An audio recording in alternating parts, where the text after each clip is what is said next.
आपने एक चर्चा सुनी होगी पिछले 4-5 दिनों से कि आपने देखा होगा कि ट्रंप ने भारत के ऊपर टैरिफ बढ़ाकर 50% कर दिया गया है। तो हमें ये समझने की ज़रूरत है कि आखिर जो भारत ट्रंप द्वारा जो टैरिफ बढ़ाया गया है उसका भारतीय अर्थव्यवस्था के संदर्भ में क्या प्रभाव पड़ सकता है। तो उसमें एक टर्म यूज़ की जाती है बार बार कि भारत की इकोनॉमी जो है वो जीडीपी ग्रोथ रेट वो 0.3% से लेकर 0.7% तक कम हो सकती है। तो आखिर भाई ट्रंप ने जो टैरिफ बढ़ाया उस टैरिफ बढ़ाने से भारत की अर्थव्यवस्था या जीडीपी पर प्रभाव क्या पड़ रहा है और क्यों पड़ रहा है। तो बार बार एक टर्म यूज़ की जा रही है। पिछले आप न्यूज़पेपर में पढ़ते होंगे कि भाई हमारी जो अर्थव्यवस्था जो ग्रोथ रेट है जीडीपी ग्रोथ रेट वो कम हो जाएगी। वो जो वर्तमान में आईएमएफ और वर्ल्ड बैंक ने जो अनुमान लगाया है 6.5% के लगभग, उससे कम होकर 6.2% के संदर्भ आ सकती है। तो हमें इस चीज़ को समझने के लिए उसका बेसिक बैकग्राउंड जानना बहुत ज़रूरी है कि आखिर जीडीपी है क्या। क्योंकि जीडीपी एक ऐसी टर्म है, जैसे आपने पढ़ा होगा कि ये जीडीपी है इकोनॉमी में एक मुद्रास्फीति है। ये डेली आपके लाइफ में डेली लाइफ में आपकी यूज़ की जाती है और डेली हर अखबार में डेली आपको ये खबर मिलती रहती है। तो हमें जीडीपी का अध्ययन करने के लिए उसका बेसिक बैकग्राउंड जानना बहुत ज़रूरी है कि आखिर जीडीपी क्या है। और जीडीपी का फुल फॉर्म हिंदी में हम बोलते हैं सकल घरेलू उत्पाद, ग्रॉस डोमेस्टिक प्रोडक्ट। तो सबसे पहले जीडीपी क्या है, तो उसमें हम निम्नलिखित बिंदुओं का अध्ययन करेंगे, जिसमें है कि भाई आखिर जीडीपी क्या होती है, इसका अध्ययन हम क्यों करते हैं, ठीक है।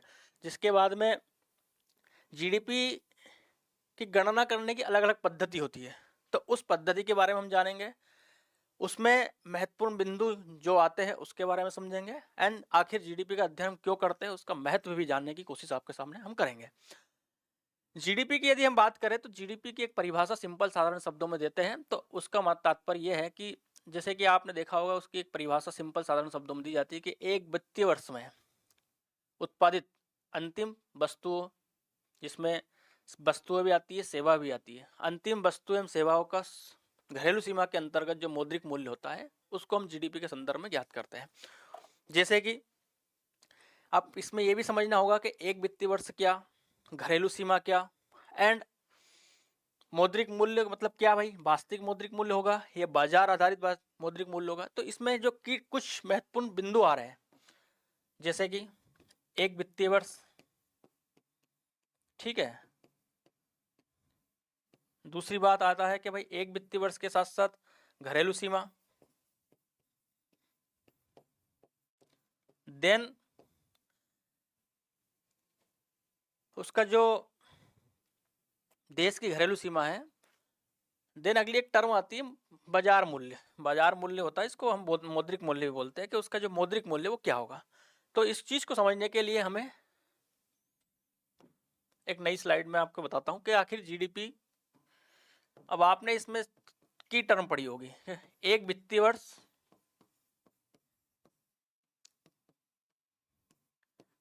में उत्पादित वस्तु और सेवाओं का मौद्रिक मूल्य। अब ये जो मौद्रिक मूल्य होगा भाई साहब, इसमें हमें यह ध्यान रखना है कि ये भारत की घरेलू सीमा के अंतर्गत होगा। मतलब कि यह है कि इसमें ये हमें ध्यान रखना है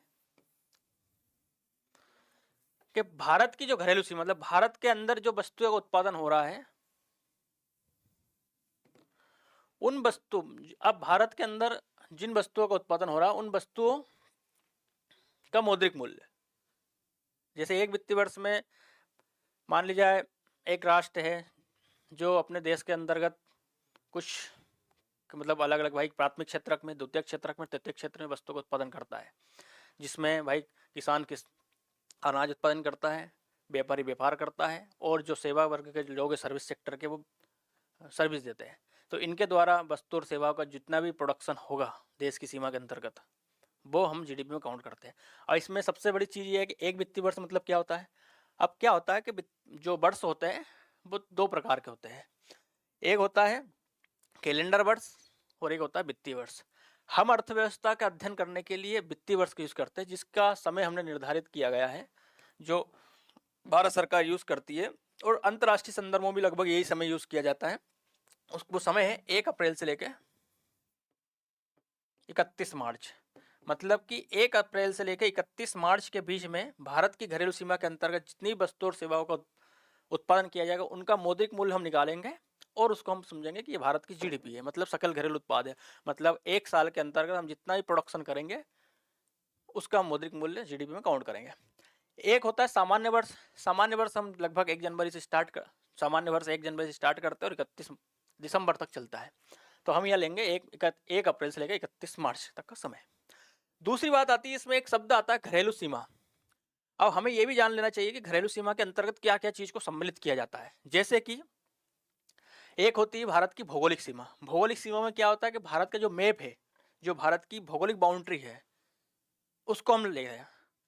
घरेलू सीमा शब्द आता है। घरेलू सीमा में क्या होता है कि हम जो भौगोलिक सीमा के समीपस्थ, जैसे कि अरब सागर और बंगाली खाड़ी में जो हमें 22 नॉटिकल माइल तक जो आर्थिक क्षेत्र हमें प्रदान किया गया, इसके अंतर्गत भी हम जो वस्तुओं का उत्पादन करते हैं वो भी हमारी भौगोलिक सीमा के अंतर्गत शामिल किया जाता है। दूसरी बात, यदि किसी राष्ट्र, जैसे भारत, आपने देखा होगा कि नई दिल्ली में अंतर्राष्ट्रीय जितने भी देश है उनके क्या बना है, यहाँ पर राजदूतों के निवास स्थान बने हुए हैं। तो ऐसे ही भारत सरकार के भी, जैसे अमेरिका हो, ब्रिटेन हो, रसिया हो, हर देश में क्या बने हुए हैं, राजदूतों के कार्यालय है, उच्चायोग के कार्यालय है। उन कार्यालय को हम जो है हमारी भौगोलिक सीमा में काउंट करते हैं। मतलब कि अमेरिका में स्थित भारतीय राजदूत का जो कार्यालय है उसको हम घरेलू सीमा में काउंट करते हैं, क्योंकि रीजन ये है कि हमें भारत सरकार का उस क्षेत्र पे अधिकार होता है। जैसे कि नई दिल्ली में पाकिस्तान का ही क्वार्टर बना हुआ है, मतलब जो राजदूत उच्चायोग का कार्यालय है। अब उस उच्चायोग के कार्यालय में जो अधिकार क्षेत्र है पाकिस्तान के, भारत सरकार उसमें इंटरफेस नहीं कर सकता है। उस कार्यालय के अंतर्गत वो पाकिस्तान की घरेलू सीमा में काउंट होता है। उसके अंदर जितना भी प्रोडक्शन, जो भी कुछ सर्विस प्रदान कर रहे हैं, जो भी कुछ उनके राष्ट्र के लिए कर रहे हैं, वो उनकी घरेलू सीमा में काउंट होगा। ऐसे ही जो हमारे उच्चायोग का कार्यालय पाकिस्तान में है वो हमारी घरेलू सीमा में काउंट होगा। यदि हमारे वहाँ के राजदूत और जो उनके साथ साथ जितने भी स्टाफ के मेंबर हैं वो जो भी सेवा प्रदान कर रहे हैं वो भारत की जीडीपी में काउंट होगा। तो हमें ध्यान रखना है, घरेलू सीमा में एक तो भारत की भौगोलिक सीमा आएगी, भौगोलिक सीमा के साथ साथ समुद्र के समीपस्थ जो 22 नॉटिकल माइल की जो हमें आर्थिक क्षेत्र प्रदान किया गया है, वो आर्थिक क्षेत्र जिसमें हम आर्थिक गतिविधियां जैसे खनिज तेल का उत्पादन कर सकते हैं, देन रिसर्च कर सकते हैं, मछली पालन, मछली को जो है मत्स्यन कर सकते हैं, तो वो भी हमारे क्या आएगी, जीडीपी में काउंट होगा। अब इसमें हमें यह समझना होगा कि जो घरेलू सीमा है वो हमारी भौगोलिक सीमा से ज़्यादा होती है, क्योंकि घरेलू भौगोलिक सीमा में मान ले ओनली जो मैप है वो काउंट होता है, किंतु जो घरेलू सीमा है उसमें समुद्र के समीपस्थ जो 22 नॉटिकल माइल वो भी काउंट होगा, प्लस उच्चायोग के कार्यालय भी काउंट होगा। तो ये हमें ध्यान रखना होगा कि आखिर भौगोलिक सीमा क्या है। देन हमें ये समझना होगा कि जीडीपी का जो गणना है वो हम प्रत्येक तिमाही के आधार पर करते हैं। भारत में 4 क्वार्टर होता है, जिसका समय होता है पहला क्वार्टर अप्रैल से जून, दूसरा क्वार्टर जो जुलाई से सितंबर के बीच में आता है, तीसरा क्वार्टर अक्टूबर से दिसंबर होता है, और चौथा जो क्वार्टर होता है वो जनवरी से मार्च के बीच में होता है। वर्तमान में यदि हम जीडीपी के अंतर्गत देखें कि भारत का स्थान क्या है, तो भारत का प्रेजेंट में जो स्थान है वो बढ़कर 4th रैंक हो गई। मतलब भारत से 4 राष्ट्र ऐसे जो जीडीपी के संदर्भ में अर्थव्यवस्था में जो स्थान रखते हैं, वो 3 तो अमेरिका, चाइना एंड उससे ज़्यादा है जर्मनी। हमने अभी थोड़े दिन पहले ही एक रिपोर्ट आई है, उसमें हमने जापान को पीछे करते हुए भारत 5वीं अर्थव्यवस्था से 4th अर्थव्यवस्था बन चुका है। तो विश्व में, और भारत सरकार का टारगेट है कि अगले 2027-28 तक हम विश्व की 3rd largest economy and $5 trillion की अर्थव्यवस्था बनने का टारगेट है। अब यहाँ पे हमें यह समझना होगा कि अब एक टर्म आती है अंतिम वस्तु। जैसे मैंने आपको पढ़ाया था कि जीडीपी मतलब क्या होता है, एक वित्तीय वर्ष में उत्पादित वस्तु और सेवाओं, जो एक वित्तीय वर्ष में किसी राष्ट्र की घरेलू सीमा के अंतर्गत उत्पादित वस्तु और सेवाओं का मौद्रिक मूल्य। अब उस मौद्रिक मूल्य में अंतिम वस्तु आती है। तो वस्तु है, यहाँ पे हम ये समझने की कोशिश करते हैं कि आखिर अंतिम वस्तु क्या है, क्योंकि वस्तु 3 प्रकार की होती है। देखो, एक होती है मध्यवर्ती वस्तु,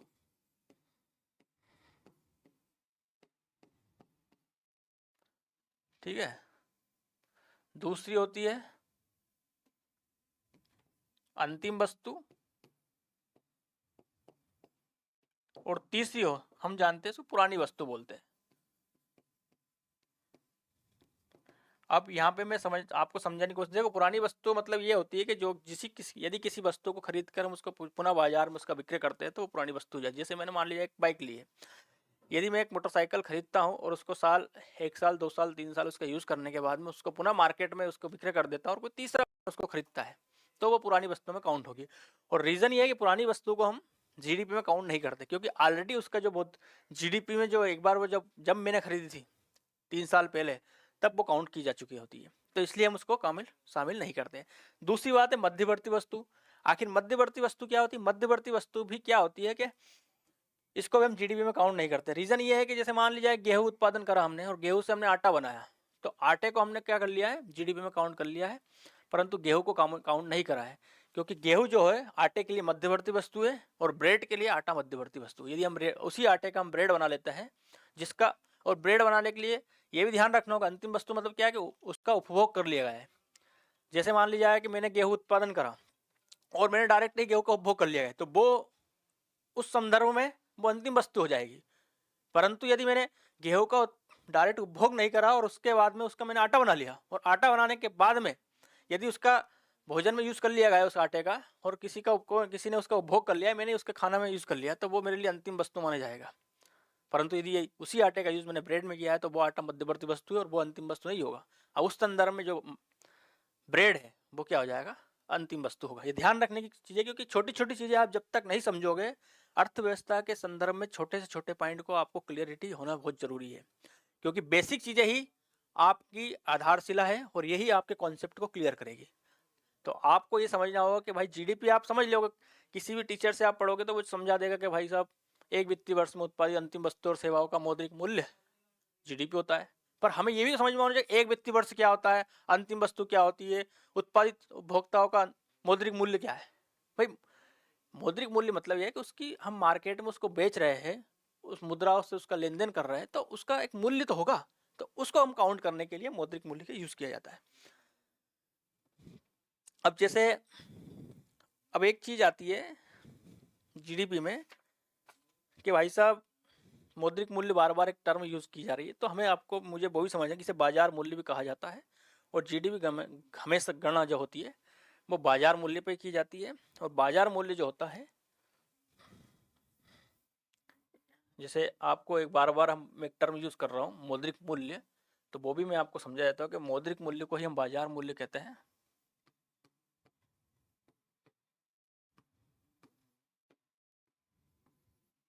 इसका एक अन्य नाम है बाजार मूल्य।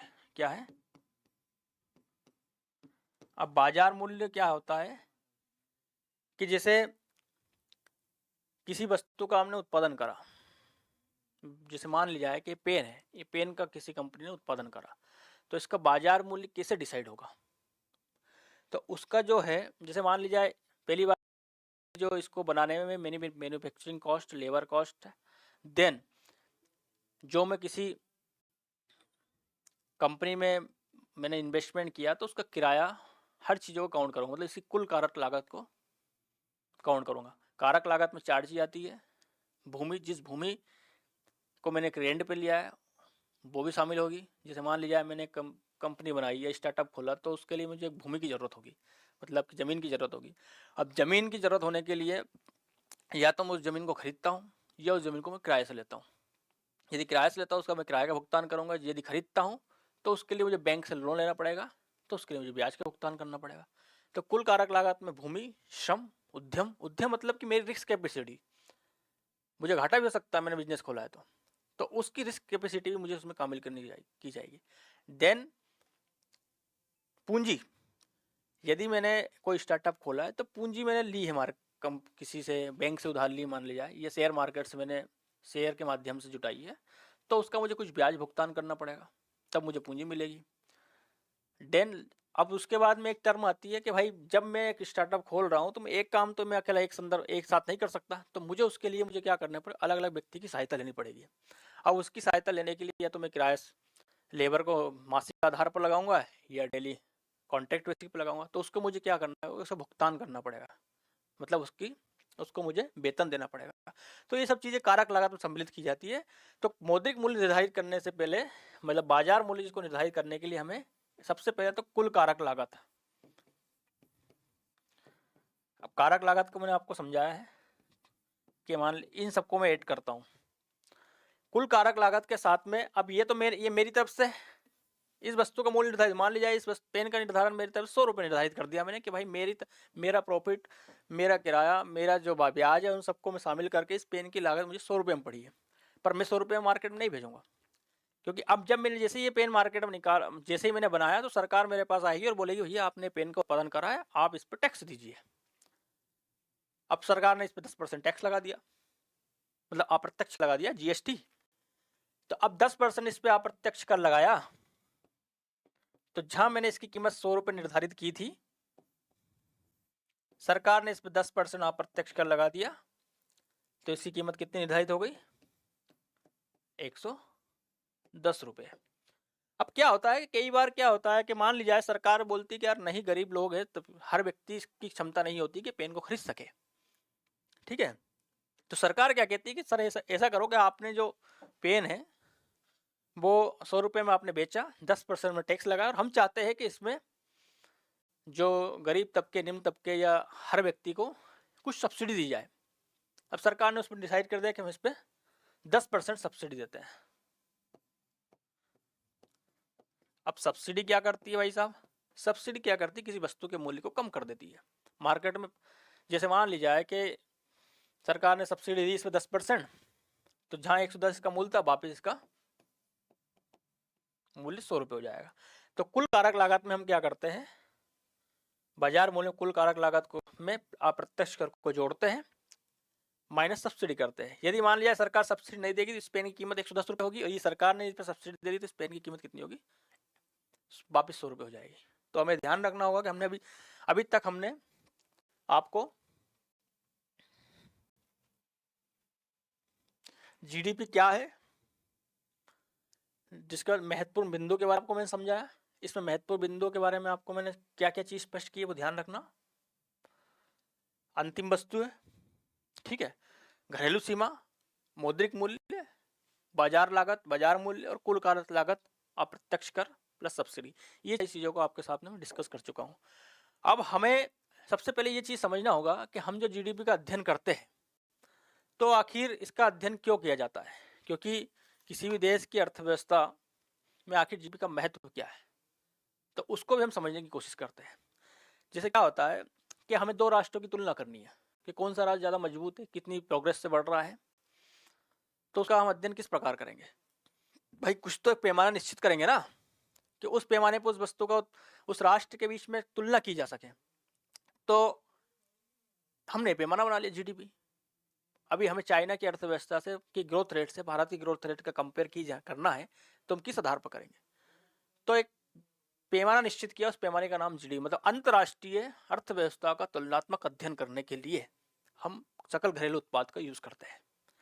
जैसे वर्तमान में भारत की अर्थव्यवस्था के समृद्धि दर, जो ग्रोथ रेट है, वो अनुमानित लगभग 6.5% लगाया गया है, और वहीं चाइना की अर्थव्यवस्था का अनुमान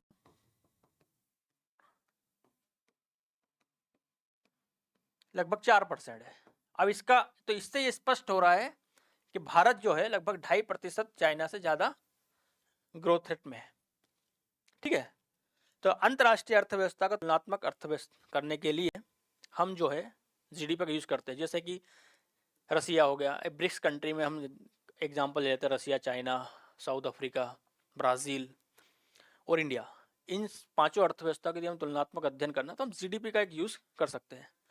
अब सरकार को एक दूसरा इसका महत्वपूर्ण बिंदु होता है कि भाई जीडीपी का अध्ययन क्यों किया जाता है, तो एक सरकार को अपने कार्यक्रमों, अपनी अर्थव्यवस्था में आर्थिक सुधार लागू करने के लिए भी जीडीपी का यूज किया जाता है।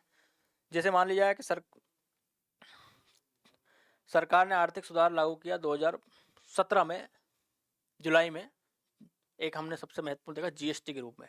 तो हमें यह देखना होगा कि भाई सरकार ने अभी सरकार इनकम टैक्स में रिफॉर्म लाने वाली है। जैसे जीएसटी आया वैसे इनकम टैक्स में रिफॉर्म आने वाला है। तो जब 2017 में जीएसटी लागू किया गया, तो हम ये देखते हैं कि 2017 से पहले हमारी जीडीपी जीएसटी नहीं लागू था, अलग अलग कर की दरें थी, तब क्या इम्पैक्ट था जीडीपी पे, कैसे ही जीडीपी ग्रोथ कर रही थी, और जीएसटी लागू होने के बाद में जीडीपी का में क्या परिवर्तन आया, एक 2016 में नोटबंदी की, तो नोटबंदी होने से हमारी अर्थव्यवस्था में कितना नुकसान हुआ। तो ये सब चीज़ों का आंकड़ों का अध्ययन, सरकार यदि आर्थिक सुधार लागू करती है तो उसका जीडीपी पर उसके इम्पैक्ट का अध्ययन किया जाता है।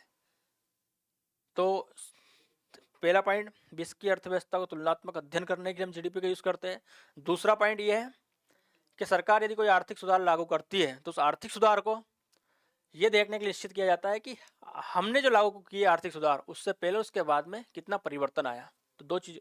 तीसरी चीज आती है कि विभिन्न अंतराल में भारतीय अर्थव्यवस्था का अध्ययन करने के लिए जीडीपी का यूज किया जाता है। यह जीडीपी का इसलिए महत्वपूर्ण भी है, जैसे कि हम सबसे एक देखते एलपीजी सुधार किया गया था 1991 में।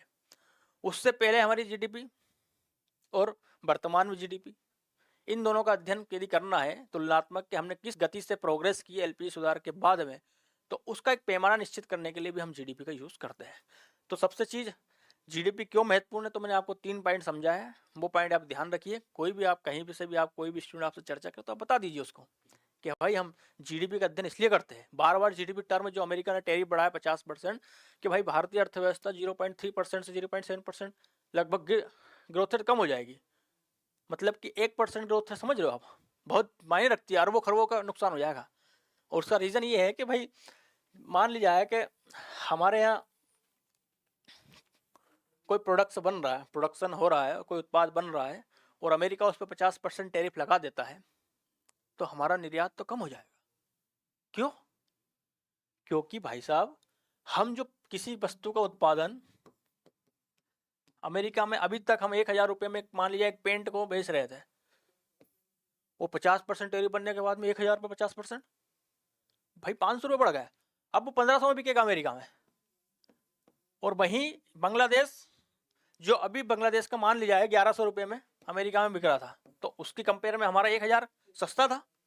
तो अमेरिकी उपभोक्ता क्या करेंगे भाई साहब, उनको लगेगा यार भारत का जो पेंट है 1000 का, हम ये लेंगे 1000 वाला, हम 1100 का महंगा क्यों ले।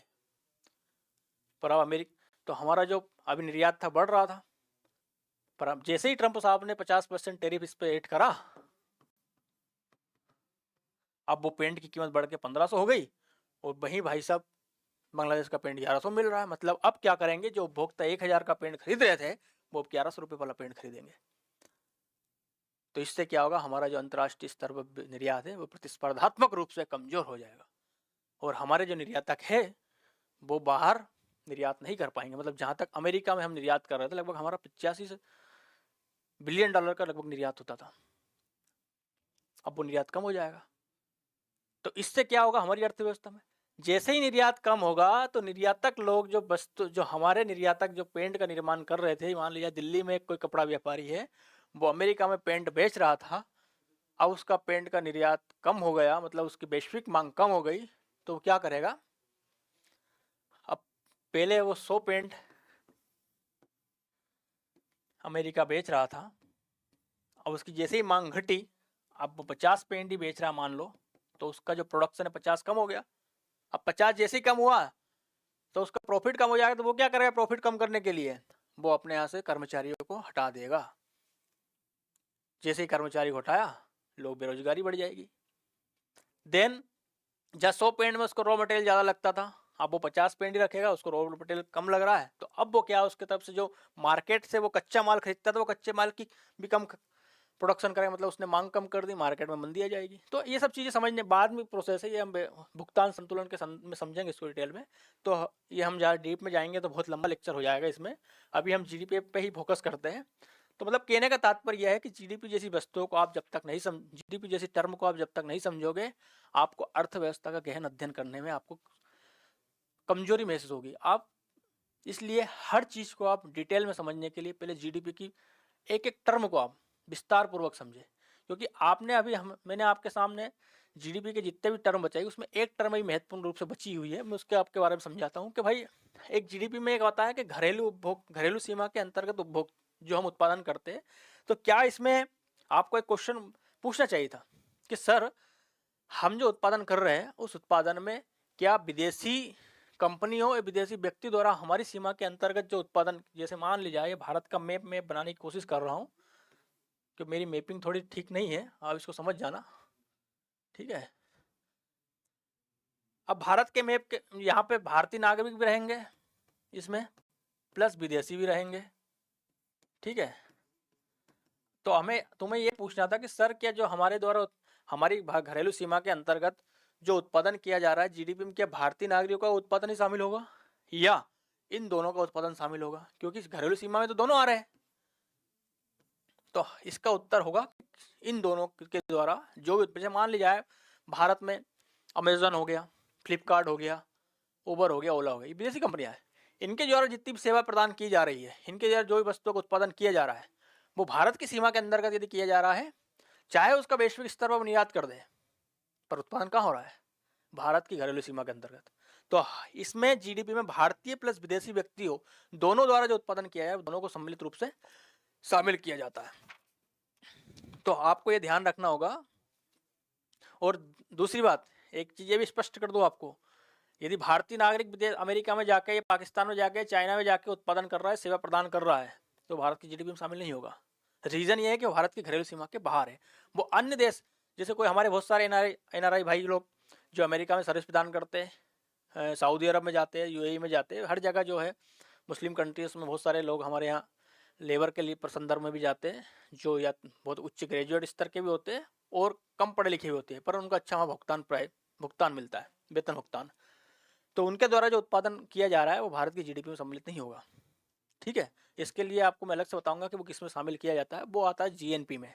जीएनपी हम बाद में समझेंगे, फिलहाल जीडीपी पे फोकस करते हैं, क्योंकि जीडीपी को आपको मैं 5 मिनट समझा दूंगा, आप नहीं समझ पाएंगे। इसके लिए आपको पर्याप्त रूप से एक एक टर्म क्लियर कर दूंगा। फिर आप किसी भी मार्केट में किसी भी स्टूडेंट से आप चर्चा करोगे कि जीडीपी क्या है, तो आपके पास एक अलग ही नॉलेज होगा, आपके पास हर एक चीज को विस्तार से समझाने की और समझने की क्षमता होगी।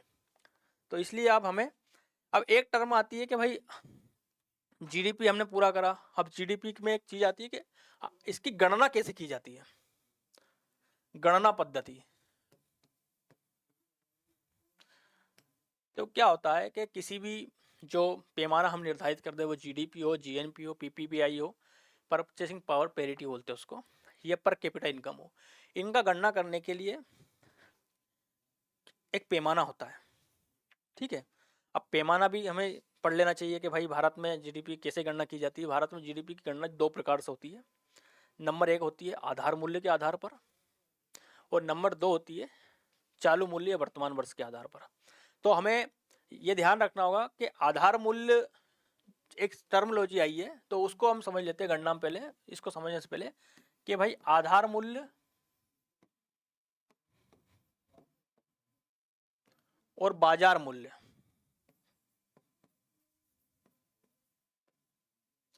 ये चालू मूल्य आखिर होता क्या है। आधार मूल्य और चालू मूल्य आखिर होता क्या है, देखो क्या होता है। जैसे मान लिया जाए हमने, यह एक चाय बेचने वाले, एक चाय का एग्जांपल लेता हूं आपको, सरल एग्जांपल उदाहरण। एक चाय बेचने वाले ने वर्तमान में 100 कप चाय का उत्पादन 1 साल में किया। थोड़ा जो आंकड़े है सरल लेता हूं ताकि गणना करने में आपको आसानी रहे। चाय बेचने वाले ने 1 साल में 100 कप चाय का उत्पादन किया, ठीक है, समझे, इतनी बात क्लियर हुई। हम उसके चाय की जो 1 कप चाय की कीमत 10 रुपए मानते हैं, 1 कप चाय की कीमत 10 रुपए मानते हैं, तो 100 कप चाय की कीमत कितनी हो गई, 1000 रुपये, ठीक है। मान लो वर्तमान में एक वित्तीय वर्ष में एक चाय वाले ने 100 कप चाय का उत्पादन किया, उसकी चाय की कीमत कितनी हो गई, 10 रुपये है। तो वर्तमान में वो भारतीय अर्थव्यवस्था की जीडीपी में कितने का योगदान दे रहा है, 1000 रुपये का। नेक्स्ट 2026 में उसी व्यक्ति ने 100 कप चाय का उत्पादन किया, चूंकि महंगाई बढ़ गई तो उसने चाय का मूल्य 10 से बढ़ाकर 15 रुपए कर दिया। कितना कर दिया, 15 रुपए। तो अब उसका जो उत्पादन कितने का हो गया, 1500 रुपए का हो गया। मतलब कि उसने जीडीपी में कितना योगदान कर दिया, 1500 रुपए का। तो हम यहाँ देखते हैं कि भाई साहब वो व्यक्ति 1 साल के अंतर्गत चाय का उत्पादन 100 कप ही कर रहा है, किंतु उसके मूल्य में 500 रुपए का डिफरेंस आ रहा है। तो क्या उस भारतीय अर्थव्यवस्था में उसका योगदान 500 रुपए बढ़ गया एक्चुअल में, सही में? तो उसका उत्तर होगा नहीं। तो इसी सब चीजों से बचने के लिए हम हर 10 साल में या हर 5 साल में आरबीआई या सरकार के द्वारा निर्धारित किया जाता है कि हम एक ऐसा मूल्य निर्धारित करें जिसके आधार पर हम हर अर्थव्यवस्था की गणना हर प्रत्येक वर्ष कर सके। क्योंकि क्या होता है कि ये वेरिएशन जो आता है कि उत्पादन तो 100 का भी कर रहा है और उसका जो अर्थव्यवस्था में जो जीडीपी है 500 रुपये बढ़ जाती है, मतलब चालू आधार। तो इसीलिए हमने क्या करा, एक वर्ष ऐसा ले लिया। उस वर्ष को लेने के लिए भी उसके पैमाने होते हैं। उसका रीजन ये होता है कि उस वर्ष ना तो ज़्यादा महंगाई हो, उस वर्ष ना ज़्यादा मंदी रहती हो, तथा उस वर्ष के पूरे आंकड़े हमारे पास जीडीपी से रिलेटेड या हर एक चीज़ का आंकड़े उपलब्ध होने चाहिए। तो ऐसे वर्ष को हम आधार वर्ष के रूप में काउंट करते हैं या निर्धारित कर देते हैं। 2015 में हमने आधार वर्ष जो था वो 4-5 से बढ़ाकर हटाकर 11-12 कर दिया है। मतलब हम जो जीडीपी गणना करते हैं वो वर्तमान में आधार वर्ष 2011-12 के आधार पर करते हैं। सरकार इसको चेंज करने का प्रयास कर रही है और शायद अगले साल तक या इस साल में आधार वर्ष चेंज हो जाएगा और उसको 22-23 या 24 दो में से एक को, जहाँ तक है 2024 को आधार वर्ष माना जाएगा। तो अभी हम 2011-12 के पे ही रहते हैं और उसके आधार पर समझने की कोशिश करते हैं कि आधार पर आखिर आधार मूल्य या आधार वर्ष और चालू मूल्य, चालू वर्ष आखिर क्या होता है, constant price and nominal price. तो दोनों के आधार पर हम जीडीपी की गणना करते हैं, तो समझने का प्रयास करते हैं। चलो आइए देखो, आधार मूल्य जो होता है वर्तमान में कितना है, 2011-12। अब 2011-12 में मान ली जाए कि एक चाय की कीमत हमने 5 रुपये थी उस टाइम पे। अभी तो चाय 10 रुपये में, तो भाई 10 साल पहले 2011-12 लगभग की 15 साल हो गए। 15 साल पहले चाय 5 रुपये में मिल रही थी। तो उस टाइम पे चाय की कीमत कितनी थी, 5 रुपये, एक कप चाय की कीमत। ठीक है, चाय। और उस समय राम नाम का कोई व्यक्ति था जो चाय का उत्पादन करता था और चाय बेचता था, बढ़िया फर्स्ट क्लास चाय बेचता था। मतलब चाय मार्केट में उसकी चाय के चर्चे थे कि राम की सुपर चाय। तो राम की सुपर चाय 5 रुपए में बेचता था और 100 कप का उत्पादन करता था। कितने का, 100 कप का। अब उस समय राम 100 कप चाय का उत्पादन कर रहा है 5 रुपए कट के हिसाब से, 500 रुपए में का वो पूरा साल भर का उसका टर्नओवर कितना था राम भाई साहब का, 500 रुपये। महीने का भी हो सकता है पर हम साल भर का इसलिए ले रहे हैं कि ताकि हमको पूरा समझाने में आसान है। मैं इसको 4 महीने का बोल के 12 से गुणा कर दूंगा, 6000 हो जाएगा। पर इतना बड़े आंकड़े लेने से अच्छा है कि हम इसको साल में समझे। हम जानते हैं कि 100 कप उत्पादन साल में नहीं करेगा, महीने में, दिन में भी कर सकता है। तो हम साल का एग्जाम्पल ले रहे हैं। एक साल में 100 कप चाय का उत्पादन राम जी करते थे और 500 रुपये की चाय बेचते थे। परंतु यदि हम अब देखें तो राम जी जो है 2025 में वही 100 कप चाय का उत्पादन करते हैं, परंतु चाय का मूल्य बढ़कर 10 रुपये हो गया है।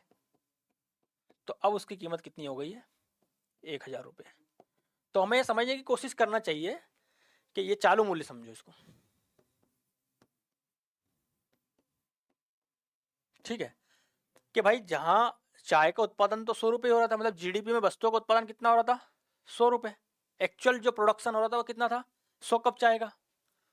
यहाँ भी 100 कप चाय बेच रहा था, यहाँ भी 100 कप चाय बेच रहा था, परंतु यहाँ पे चाय की जो जीडीपी में योगदान है उसका 500 रुपये और यहाँ 1000 है। तो ये समझने की कोशिश करना चाहिए, हमें ये मानना चाहिए कि भाई साहब आखिर पे चल क्या रहा है कि बस प्रोडक्शन, मांग, आपूर्ति सेम है परंतु पैसे का वेरिएशन हो। तो उसका रीज़न ये है कि भाई अब महंगाई बढ़ चुकी है। अब जो 5 रुपये की चाय थी वो 10 रुपये में मिल रही है। तो हमें ये जानना होगा कि हम आधार मूल्य इसलिए निर्धारित कर देते। तो अब हम क्या करेंगे, ये जो 100 कप चाय है उसकी गणना इसी मूल्य के आधार पर 2025 में करेंगे। मतलब कि जो मूल्य 2011-12 में 5 रुपये था तो उसी को हम मूल्य मानेंगे और वही चाय हम क्या करेंगे, गणना करेंगे और ये 500 रुपये आएगा। तो आधार मूल्य से ये स्पष्ट हो जाता है कि भाई साहब जो जीडीपी हमें एक्चुअल 1000 दिख रही है वो नहीं है, वर्तमान में कितनी है, वो 500 ही है। मतलब जीडीपी में नो वृद्धि, कोई चेंजेस नहीं है। तो इससे क्या ऐसी अर्थव्यवस्था को हम पिछड़ी अर्थव्यवस्था या अब क्या बोलते हैं उसको, यदि आपकी अर्थव्यवस्था नहीं बढ़ रही है, कोई डिमांड क्रिएट नहीं हो रही है, यदि हम ग्रोथ रेट हम 6.5% अनुमान लगाते हैं, मतलब 6.5% का अनुमान लगाएंगे तो 100 कब को 12 साल में कितनी हो जाएगी। तो इसीलिए आधार वर्ष का इसलिए निर्धारण किया जाता है कि ताकि हमें एक्चुअल पता चल जाए कि हमारी जीडीपी कितनी बढ़ी। तो हमारी जीडीपी आधार वर्ष के अनुसार तो यहाँ पे नहीं बढ़ी है, परंतु चालू मूल्य के आधार पर ये जीडीपी 1000 रुपये बढ़ गई है। तो इसीलिए हम आधार वर्ष का निर्धारण करते हैं कि किसी अर्थव्यवस्था में उत्पादन करने के लिए एक निश्चित एक समय का निर्धारण कर दिया जाता है, तो उस समय के आधार पर ही हम वस्तुओं की गणना करते हैं। तो आधार मूल्य पर मापी गई जीडीपी को हम वास्तविक जीडीपी कहते हैं, रियल जीडीपी। एंड और जो चालू मूल्य के आधार पर जो हम जीडीपी नाप का जो गणना की जाती है वो होती है नॉमिनल जीडीपी। ठीक है, वर्तमान में हमारे यहाँ जो जीडीपी गणना करता है वो एनएसओ करता है, नेशनल स्टैटिस्टिक्स ऑफिस। इसका गठन जो है 2019 में किया गया था, ये भी आपको ध्यान रखना होगा।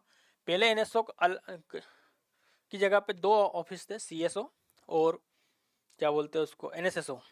इन दोनों को मिलाकर 2019 में एनएसओ बनाया गया और ये वर्तमान सांख्यिकी एवं कार्यक्रम कार्यान्वयन मंत्रालय के अंतर्गत है। और ये जो है जीडीपी, प्रति व्यक्ति आय, राष्ट्रीय आय, औद्योगिक उत्पादन सूचकांक, मूलभूत प्रयोग सूचकांक आदि का यूज का एक गणना यही करता है। तो अभी तक हमने जीडीपी क्या है, अंतिम वस्तु क्या है, ठीक है, ये आधार वर्ष क्या है, देन बाजार मूल्य, सब चीज़ों को समझने की कोशिश की है। सबसे पहले आधार वर्ष के बारे में आपको मैंने बताया था कि आधार वर्ष ऐसे वर्ष को चुना जाता है जिसके हमें सामान्य मुद्रास्फीति रही हो, उसके वहाँ पे ज़्यादा ना तो अधिक महंगाई रही हो, ना अधिक क्या बोलते मंदी रही हो। उस वर्ष की समष्टि अर्थशास्त्र के पूरे आंकड़े आपके पास मौजूद होने चाहिए। देन वह वर्ष ना तो अधिक पुराना हो ना अधिक नया हो। तो ऐसे वर्ष को हम आधार वर्ष के रूप में शामिल करेंगे। अब एक टर्म आती है जीडीपी अपस्फीति कारक, जीडीपी डिप्लेटर। क्या होता है अपस्फीति कारक? क्या होता है कि जीडीपी में मुद्रास्फीति के प्रभाव को मापन करने के लिए यूज किया जाता है। ये टर्म हम यही समझ लेते हैं क्योंकि आखिर पे ये यूज की जाती है कि आखिर पे जीडीपी अपस्फीति कारक क्या होता है। जीडीपी अपस्फीति कारक या डिफ्लेटर। जीडीपी अपस्फीति कारक है, जीडीपी डिफ्लेटर जो होता है वो जीडीपी और मुद्रास्फीति के प्रभाव को मापन करने के लिए यूज किया जाता है। और ये मौद्रिक जीडीपी और रियल जीडीपी का अनुपात होता है। इसका एक सूत्र होता है nominal but real GDP into 100। मतलब कि रियल जीडीपी, जैसे मान लिया हमें चाय का उदाहरण लिया तो 500 थी, मतलब आधार मूल्य के आधार पर। नॉमिनल कितनी हो गई थी? 1000। ठीक है, उसमें 100 का मल्टीप्लाई कर देंगे तो ये 2 शून्य से 2 शून्य कट गए, 5 से 5 दूनी 10, तो ये क्या है 200। मतलब कि 200% क्या दिख रही है यहाँ पे? महंगाई दिख रही है। ठीक है, तो जीडीपी डिफ्लेटर जो होता है वास्तविक जीडीपी और नॉमिनल जीडीपी का अनुपात होता है। और ये महंगाई, मौद्रिक जो मुद्रास्फीति उसको समाप्त करने, उसको कम करने के लिए इसका यूज किया जाता है। हम ये भी ध्यान रखना होगा कि वास्तविक जीडीपी जो होती है वो रियल जीडीपी से हमेशा कम होती है। अब हमें सब दो चीज,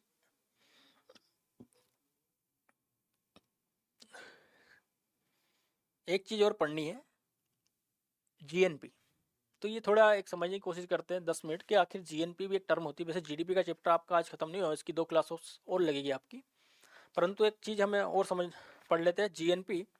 और जीएनपी पढ़ने से पहले हमें आपको एक चीज और पढ़ा देना चाहूँगा कि वर्तमान में हम जो जीडीपी गणना की जाती है, जो गणना की पद्धति है वो हम 3 विधि से करते हैं, उत्पाद विधि, आय विधि और व्यय विधि।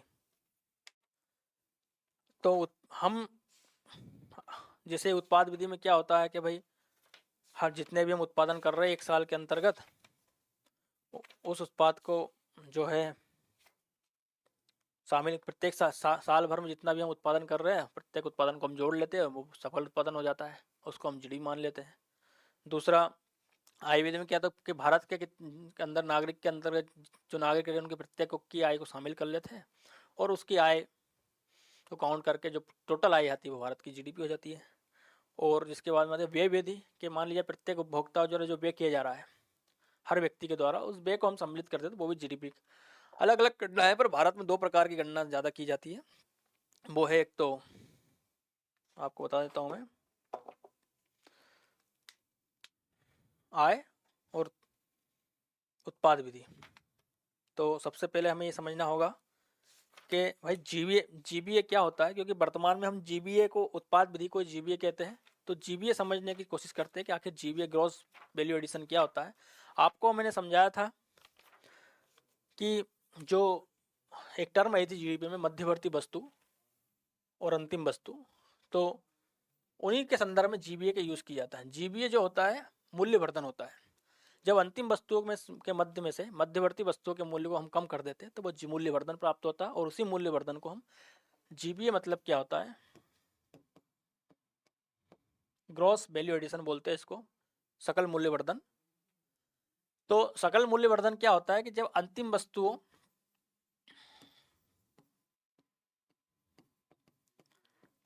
के मूल्य में से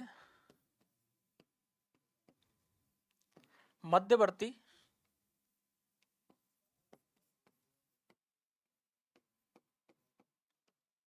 वस्तु के मूल्य को माइनस कर देते हैं तो जो चीज प्राप्त होगी वो क्या कहलाएगी, जीबीए कहलाएगी। जैसे मान लो कि चीनी बनाने में, मान लो कि हम एक चीनी बनाने में हम गन्ने का यूज करते हैं, ठीक है, चीनी बनाने में हम गन्ने का यूज करते हैं। गन्ने का मूल्य कितना है, 10 रुपये, और चीनी का मूल्य कितना है, 30 रुपये। ध्यान रखना, गन्ने का मूल्य 10 रुपये, चीनी का मूल्य 40 रुपये, सॉरी, वर्तमान में चीनी का मूल्य कितना है, 40 रुपये। तो हमें जो अंतिम वस्तु चीनी है, चीनी के संदर्भ में जो मध्यवर्ती वस्तु क्या गन्ना है, तो हम क्या करेंगे, दोहरी गणना पद्धति से बचने की, क्योंकि हम यदि हम दोनों को जोड़ देंगे तो टोटल कितना होगा जीडीपी, 50 होगा। हमने इसमें गन्ने को काउंट कर लिया 10 रुपये और चीनी को भी काउंट कर लिया 40 रुपये, पर ऐसा नहीं है, क्योंकि जब चीनी के मूल्य को हम काउंट करते हैं 40 रुपये तो ऑलरेडी उसमें गन्ने का मूल्य काउंट हो जाता है। 40 रुपये तभी तो हुआ ना किसी चीज के प्रोडक्ट्स के, उसमें गन्ने की लागत भी शामिल है।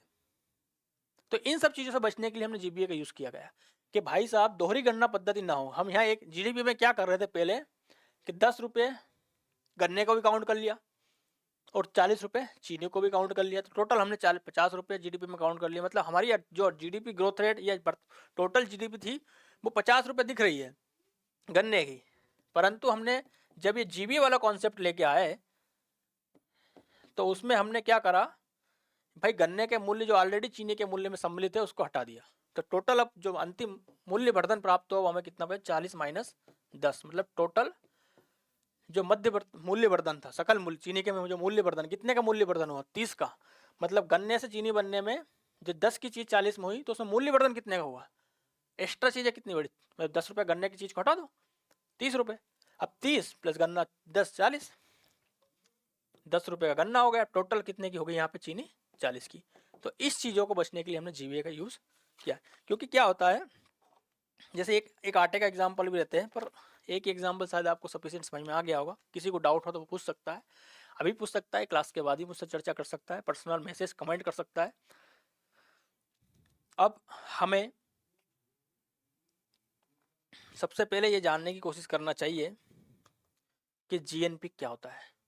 जीबीए को विस्तार से समझने की एमपीपीएससी के संदर्भ में तो इतने से आपको काम हो जाएगा, और यदि आपको जीबीए विस्तार से समझना है तो उसके लिए मुझे आपको आधे घंटे की क्लास और लेनी पड़ेगी।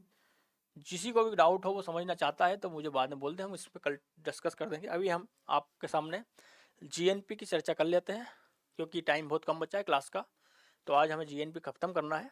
तो जीएनपी के बारे में पढ़ते हैं, ठीक है। देखो भाई साहब, क्या होता है जीएनपी, किसी अर्थव्यवस्था में इसको बोलते हैं सकल राष्ट्रीय उत्पाद, ग्रॉस नेशनल प्रोडक्ट। जीएनपी किसी अर्थव्यवस्था में एक वित्तीय वर्ष में देश के नागरिकों द्वारा उत्पादित अंतिम वस्तु और सेवाओं का मौद्रिक मूल्य होता है। जीडीपी और जीएनपी से हम तुलना करें इसकी, इसमें हमने बताया था कि घरेलू सीमा होनी चाहिए, ठीक है।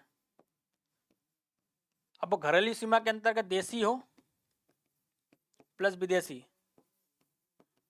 हम दोनों को काउंट कर रहे थे, ठीक है। पर जीएनपी में हमने क्या बोला, देश का नागरिक होना चाहिए। अब देश का नागरिक ये डिसाइड नहीं किया कि वो घरेलू सीमा में होना चाहिए या विदेश की सीमा में होना चाहिए, अमेरिका में होना चाहिए। मतलब देश का नागरिक यदि भारत में भी है या अमेरिका में भी है, यदि वो जो उत्पादन 1 साल के अंदर कर रहा है, देश की कंपनी हो, जैसे अडानी ग्रुप है या टाटा ग्रुप है, भारत में उनकी कंपनी है, भारत में उनके एम्प्लॉय है, और देन विदेश में भी उनकी फैक्ट्रियाँ या कंपनियाँ हैं या उनकी ब्रांचेस है। तो देश का नागरिक एक वित्तीय वर्ष में जितना उत्पादन भारत प्लस भारत के बाहर कर रहा है, उन दोनों को सम्मिलित रूप से जीएनपी में काउंट किया जाता है। तो हमें ये सब जीएनपी की एक सूत्र के माध्यम से समझेंगे। तो जीएनपी मतलब होता है जीडीपी। तो इसको थोड़ा साला इरेजर, थोड़ा 1 मिनट, थोड़ा हाथ से काम नहीं कर रहा है। देखो जीएनपी का सबसे अच्छा सूत्र क्या है, जीडीपी प्लस NFIA, ठीक है, net factor income from abroad, मतलब विदेशों से प्राप्त निवल कारण आय। अब यहाँ पे हमें समझते हैं कि NFA क्या होती है, NFA X minus M. X जो होता है भारतीय नागरिकों द्वारा विदेश में कमाई के स्रोत जो हम आय अर्जित करते हैं विदेशों से, इन विदेशी नागरिक द्वारा भारत में। अब क्या होता है कि भारत में वर्तमान हमने जीडीपी में बोला कि भाई भारत की सीमा घरेलू सीमा के अंतर्गत देशी प्लस विदेशी, तो भारत में बहुत सारे विदेशी लोग भी है, विदेशी कंपनियां भी है जो उत्पादन करते हैं, वो जीडीपी हमने काउंट कर लिए। परंतु जीएनपी में हम क्या करेंगे, जहां हम भारतीय नागरिकों की आय को विदेशों में जो अर्जित कर रहे हैं उसको जीएनपी में काउंट करते हैं, जोड़ते हैं, तो वहीं पर हम क्या करते हैं कि विदेशी नागरिक द्वारा जो भारत में आय की जाती है या कमाई की जाती है विदेशी कंपनी से, उसको हम माइनस कर देंगे। तभी तो हमें प्राप्त होगा कि एक्चुअल जीएनपी क्या है। कहीं आप ये तो नहीं सोच रहे कि हम विदेशी लोगों की आय जोड़ लेंगे और साथ में भारत में जो विदेशी लोग काम करें उनकी आय भी जीएनपी में जोड़ लेंगे, तो ऐसा नहीं होता है। जहां तुम लोग, भाई तुम ही समझो एक बात, कि तुम बोल रहे हो कि हमारे जो लोग हैं वो विदेशों में कमा रहे हैं, उसको हम जोड़ेंगे, तो क्या वो लोग भी उनकी जीएनपी में ये नहीं बोलेंगे कि भाई हमारे जो दोस्त तुम्हारे देश में कमा रहे हैं हम भी उनको जोड़ेंगे, वो कितनी आय कर रहे हैं। तो ये समझने की बात है कि जहां हम जीएनपी में भारतीय नागरिकों को विदेश की आय शामिल कर रहे हैं, तो उसमें से हमें ये माइनस करना होगा कि विदेश के नागरिक जो भारत में क्या कमा रहे हैं उसको हमको नेगेटिव घटाना पड़ेगा, तब हमें एक्चुअल जीएनपी प्राप्त होगा। तो एक्स का मतलब होता है कि विदेशी भारतीय जो विदेशों में आय अर्जित करते हैं, और एम का मतलब होता है विदेशी जो भारत में आय अर्जित करते हैं। तो इसका मतलब होता है कि GDP plus X minus M. मान लीजिए कि हमारी जीडीपी 100 रुपये है, ठीक है, भारतीय नागरिक विदेशों में 20 रुपये की 10 रुपये की आय करते हैं, ये सब चीज़ें, और विदेशी नागरिक भारत में, भारतीय नागरिक प्लस भारतीय कंपनियां दोनों शामिल है इसमें, ठीक है। बार बार मेरे मुंह से भारतीय नागरिक निकल रहा है तो आप नागरिक ही ना समझे, भारतीय कंपनियां को शामिल करें, प्लस एम विदेशी कंपनी प्लस विदेशी नागरिक जो भारत में कर रहे हैं, मान लिया 20 रुपये आए, उसको हम माइनस करते। अब ये एग्जाम्पल मैंने 20 यहाँ इसलिए लिया है और यहाँ 10 इसलिए लिया क्योंकि हमेशा भारतीय नागरिक विदेशों में कम आय का सृजन करते हैं, जबकि भारत में विदेशी नागरिक अधिक आय का सृजन करते हैं, क्योंकि भारत में विदेशी कंपनियां ज़्यादा है जो भारत से ज़्यादा मुनाफा कमा के ले जाती है, भारत में ज़्यादा प्रोडक्शन करती है, और भारतीय कंपनियां विदेशों में कम है जो भारत में कम मुनाफा करती है और कम प्रोडक्शन कमाती है, इसलिए हमने उनकी आय को 10 ही माना है। ये ध्यान रखना हमेशा कि हमारा जीएनपी हमेशा जीडीपी से कम होता है। उसका रीज़न ये है, बहुत सारे अमेरिका का जीएनपी ज़्यादा होता है क्योंकि अमेरिका में देशी जो उनके लोग हैं, नागरिक है, वो ज़्यादा प्रोडक्शन करते हैं बाहर में। अमेरिकी कंपनियां बहुत ज़्यादा, मतलब विश्व के संपूर्ण लगभग सभी देशों में विद्यमान है। चाइनीज़ कंपनियां भी लगभग आजकल सब जगह फैल गई है, तो उनका जीएनपी ज़्यादा होगा उनकी जीडीपी से। पर हमारे लिए उल्टा है चीज़ें, हमारा जीडीपी कम है,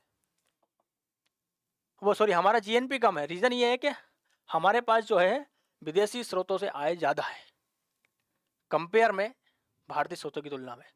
तो ये ध्यान रखना होगा कि हम जहाँ विदेशी लोगों से 20 रुपये कमा रहे हैं, तो भाई भारतीय लोग विदेशों में जाकर 10 रुपये कमा रहे हैं, इसलिए हमारी जीडीपी कितनी हो जाएगी? 90 रुपये। हमारे जीएनपी 90 होगा। मान लिया हमारा जीडीपी जहाँ 100 रुपये था, तो भाई हमारा जीडीपी 100 रुपये है, तो भाई हमारा जीएनपी कितना होगा? 90 रुपये होगा। All right, clear? किसी को कोई डाउट हो तो पूछ सकता है, ठीक है। अब एक चीज आती है एनएनपी। जीडीपी समझने के बाद में एक चीज आती है एनएनपी। तो एनएनपी को समझने से पहले हमें एक टर्म आती है मूल्यह्रास। जैसे एनएनपी में क्या होता है, इसको बोलते हैं नेट नेशनल प्रोडक्ट्स। एनएनपी का मतलब होता है नेट नेशनल प्रोडक्ट, मतलब कि शुद्ध राष्ट्रीय उत्पाद। इसमें से क्या होता है कि जीएनपी जो हमने अभी पढ़ा है, उसमें से यदि हम मूल्यह्रास घटा दें तो वो हमें क्या प्राप्त हो जाएगा? एनएनपी। अब तो हमें यह मूल्यह्रास समझने की जरूरत है, बाकी तो अब सब चीज़ आप जान